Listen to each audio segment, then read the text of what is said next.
We often think of business success as all about hitting big financial numbers, making clever moves to beat competitors, or launching the next big product.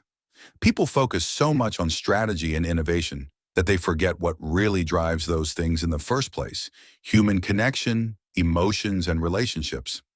Think about how many times you've heard someone say, "I want to scale my business," or "I want to be the next Amazon." The assumption is always that success is measured in revenue, growth, or market share. But at the heart of it, that's only part of the story. But is that it? Is success really just about numbers and strategies, or is there something more to it? So for today's video, we're going to explore how emotional intelligence supports key business functions, proving it's not just a soft skill, but a strategic asset for success. In traditional business thinking, the emphasis is almost always on intellect, data, and logic. We value hard skills, the ability to crunch numbers, and craft smart strategies. But here's the kicker. Decisions are often driven by emotions. Even the smartest decisions are influenced by feelings, whether we like it or not. Look at some of the biggest business failures. It's not just about bad strategies or poor products. A lot of times, it's about leaders not being able to manage their own emotions or understand the emotions of their team or customers. For example, imagine a CEO reacting impulsively during a crisis, letting fear or frustration drive their decisions. That emotional reaction could lead to rushed, illogical choices that hurt the company in the long run. Emotions don't just stay inside us, they shape our actions, for better or worse. And when they're ignored or mishandled, they can completely throw off even the most well-thought-out strategy. Here's where the problem really starts. We often treat business like it's just a numbers game. We think it's all about systems, transactions, and market strategies, but that's missing the point. At its core, business is a human endeavor. It's about people, relationships, and emotions. Existentialist philosophers like Jean-Paul Sartre argue that humans are inherently social. We define ourselves through our relationships with others.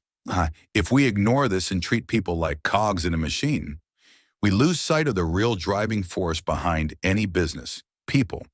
You can't just rely on cold, transactional thinking to build something that lasts.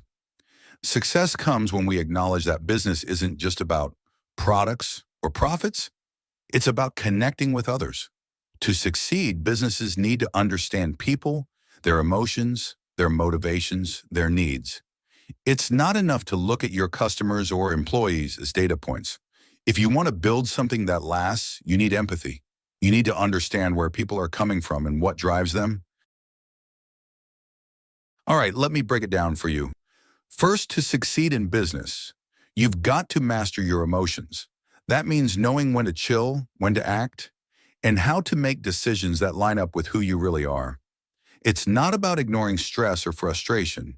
It's about using those feelings to fuel smarter choices instead of letting them mess with your head. Second, you've got to get people. You think Apple, they don't just sell gadgets.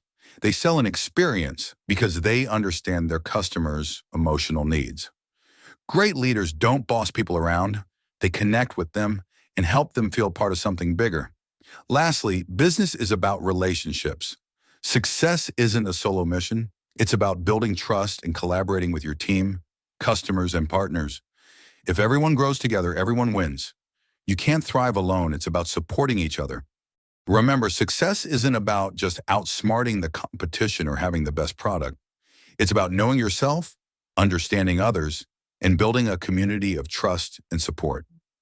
When you focus on emotional intelligence and nurturing relationships, you're not just playing the business game, you're changing the way it's played.